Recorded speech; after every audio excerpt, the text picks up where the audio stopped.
A warm hello to all my lovely listeners and readers. Welcome to the Alchemist Reads and to our new series of COVID 19 Hell on Earth. I hope you guys are enjoying this series and you must have listened to our previous 4 episodes as well. If not, then why wait and why be late? Just check them out as soon as possible. Now, going ahead with episode 5, topic 5, Economies Affected Globally.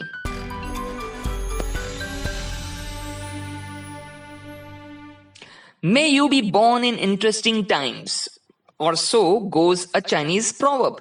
And who would have thought that we all would be born and now stuck in this pandemic outbreak, which is ruining and running all our lives and memories into the ground, literally by killing so many people all across the world. Now, curiously, the entire economies in ancient and medieval times of city-states, sea towns, and even kingdoms used to be constructed around quarantines.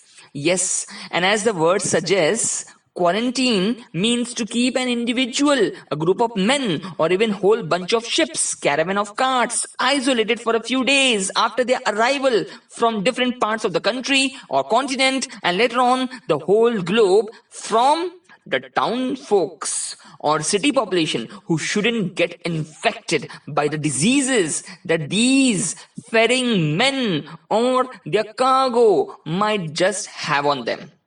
This shows that people in the medieval era had the sense and sanity to build in preventions and cures from and for infectious diseases that could easily cross seas and continents along with the travelers ferrying merchandise.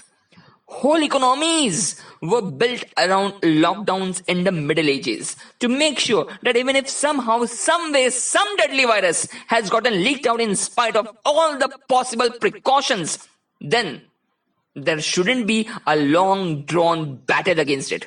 But all this wisdom sadly got lost when the world delved into globalization and aeroplanes got introduced.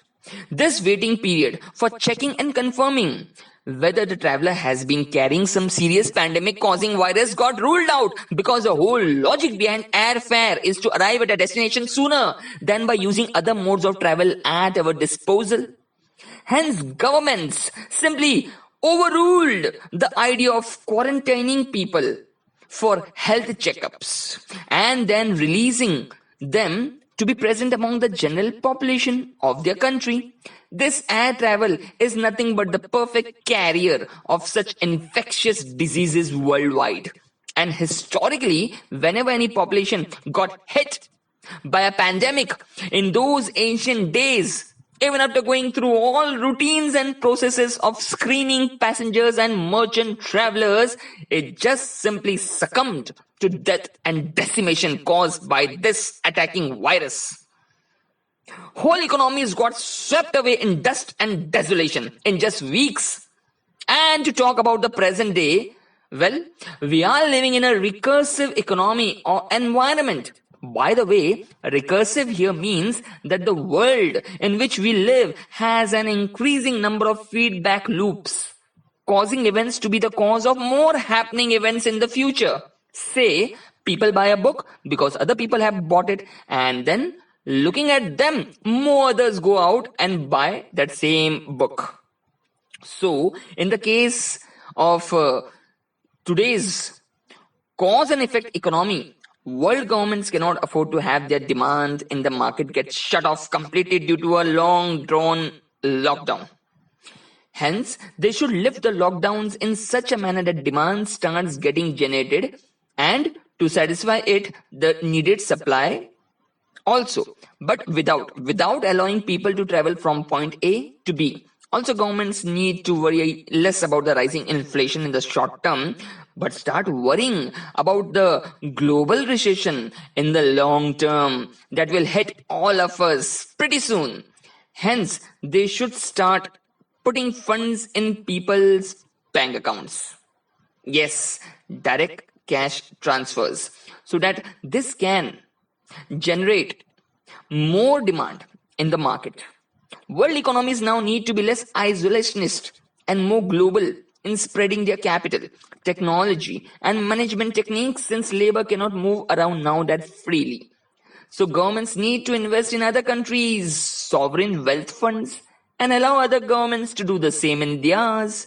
Also, governments should start introducing government bonds to encourage more long-term investment with safe returns and thus build confidence of people and investors in their own country's economy.